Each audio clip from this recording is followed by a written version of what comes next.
What's going on, folks? It's Javon Mora with fi360 News here live at the Los Angeles Memorial Coliseum. We got a chance to see the showdown, the Crosstown rivalry game between UCLA and USC. And man, was it heated on the field today. Everybody who was watching on ABC, or should I say ESPN on ABC, got a real game as it went. The Trojans end up coming up victorious 28-23, and they did their thing. I got to give my hats to USC and say great job being 10-2.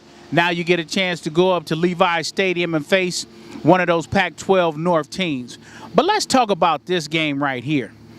USC did what they were supposed to do. They only rushed for 157 yards, which is kind of surprising because that should have been their game plan. But they had a balanced offense between Sam Darnold and Ronald Jones II, and they got things done.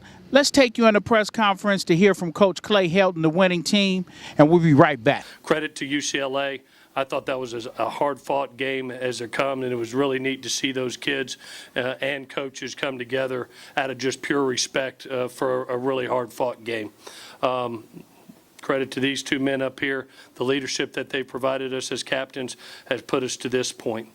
Well, folks, you got a chance to hear from Coach Clay Helton and a couple of the players today. But let's get down to the nitty-gritty of the game.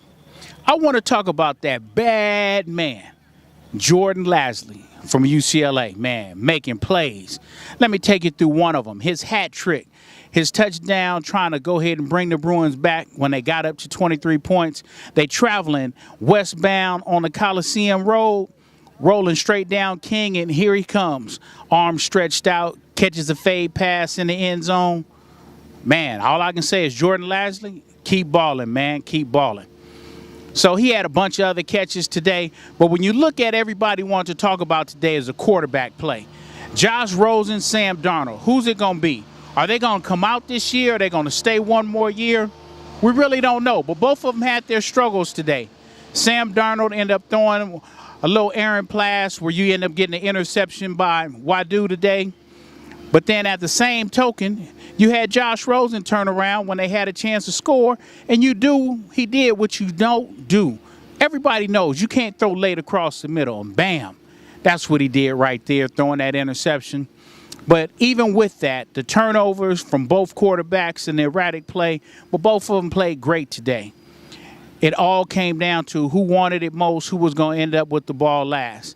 And you know what, SC, at the end, in the second half, they wanted it more, got that extra touchdown at the end by Ronald Jones running it in, and they took over. But hats off to the UCLA Bruins. Like I said, Josh Rosen throwing for over 421 yards today. You end up having Ronald Jones had 34 carries for over 157 yards. What can you do on the stats? And that man Jordan Lasley, 10 catches for 200 and something yards. Think if they continued to go to him, what could have happened? But the Bruins now are 5-6. They got one more game against Cal next Friday. If they can get that win, they can be bowl eligible. Otherwise, they're going home. Now, for the 11th ranked Trojans, like I said, they get a chance to go up to Levi Stadium and play one of the Pac-12 North teams. Washington State's in the driver's seat. If they can beat Washington in the Apple Cup, they're in. If Washington wins, they're in. If Washington State actually handles their business, it should be a Washington State USC rematch. So most people are looking forward to that. Giving you a little bit more about the Trojans since they're 10-2. If they go up there and win the Pac-12 game, they'll have an opportunity to play in the Fiesta Bowl on December 30th in Glendale, Arizona. So we'll just have to wait and see. But it's been a great time with you guys all year long. We got a couple more games and bowl game seasons for you. But fi360 News is definitely enjoying you guys tuning in. So as always, folks, make it a great one.